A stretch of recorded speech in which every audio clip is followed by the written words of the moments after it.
নমস্কার বন্ধুরা, আজ আমি আবারও একটি সুস্বাদু রেসিপি নিয়ে আসলাম। আজকে আমার রেসিপিতে থাকছে কচুর লতি দিয়ে শস্য আর পোস্তা বাটা। সম্পূর্ণ নিরামিষভাবে রান্না করে দেখাবো। অসাধারণ স্বাদে রান্নাটা করব আমি। আপনারা অবশ্যই বাসায় একবার ট্রাই করে দেখবেন। আমার খুব ফেভারিট রেসিপি, আমি সবসময় বাসায় এটা করে থাকি। তো আজকে মনে করলাম যে আপনাদের সাথেও শেয়ার করি, তাই রেসিপিটা চ্যানেলে দিয়ে দিলাম। তো আপনারা অবশ্যই রেসিপিটাও ট্রাই করবেন। এখানে আমি 500 গ্রাম লতি নিয়েছি, সুন্দর করে পরিষ্কার করে সিদ্ধ করে নিয়েছি 5 মিনিট। বাপানো পানি ফেলে দিয়ে কলের মধ্যে সুন্দর করে ধুয়ে জায়গাতে তুলে নিয়েছি। আর দিয়ে দিচ্ছি শস্য পোস্তা একসাথে বেটে, তার সাথে 2টা কাঁচামরিচ, আর কিছু না। এই শস্য পোস্ত আর কাঁচামরিচ দিয়ে আজকে আমি লতির রেসিপিটা করে আপনাদেরকে দেখাবো। এখন আমি লতিগুলো সরষের তেলের মধ্যে 7-8 মিনিট লালচে ভাব করে ভেজে তুলে নিয়েছি। এখানে আর সামান্য পরিমাণ সরষের তেল দিয়ে তার মধ্যে কালো জিরা ফোড়ন দিয়েছি। সামান্য নাড়াচাড়া করে তার মধ্যে পোস্তা, শস্য, কাঁচামরিচ বাটাটা দিয়ে দিলাম।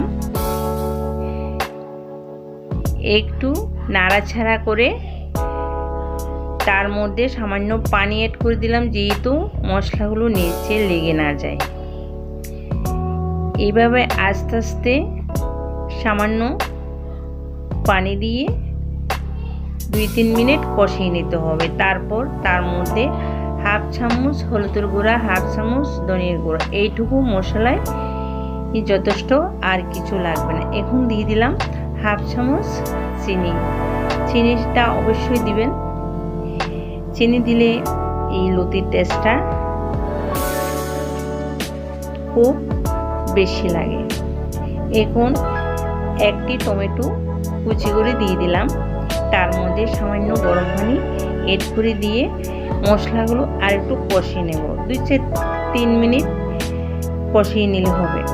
এখন আমি ভেজে রাখা লতিগুলো অ্যাড করে দিলাম। দেওয়ার পরে আস্তে আস্তে লতিগুলো যেহেতু ভেঙে না যায়, একটু সাবধানে নাড়াচাড়া করতে হবে।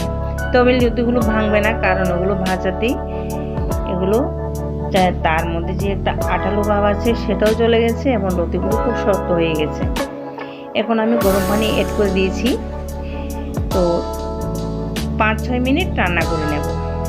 তো সব সময় তরকারি রান্না করার সময় গরম পানি দিতে চেষ্টা করবেন। গরম পানি দিলে তরকারির টেস্টটা দ্বিগুণ আসে, আমি সব সময় আপনাদেরকে বলে থাকি। তো দেখেন রান্নাটা হয়ে গেছে। এখন আমি একটি প্লেটে তুলে নিচ্ছি। দেখেন কিরকম সুন্দর একটা ঝরঝরে হয়ে গেছে। এই রেসিপিটা আপনারা রুটি দিয়েও খেতে পারেন, আবার গরম ভাত দিয়েও খেতে খুব সুস্বাদু, আমার খুব প্রিয়। আপনারা অবশ্যই বাসায় ট্রাই করে। আজ এই পর্যন্ত, সবাই ভালো থাকবেন, সুস্থ থাকবেন।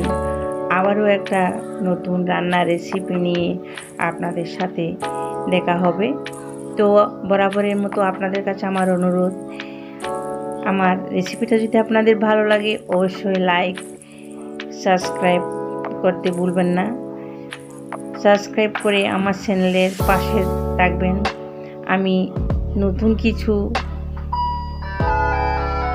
আপলোড দিলে আপনাদের কাছে আগে পৌঁছে যাবে। নমস্কার বন্ধুরা, ভালো থাকবেন, সুস্থ থাকবেন।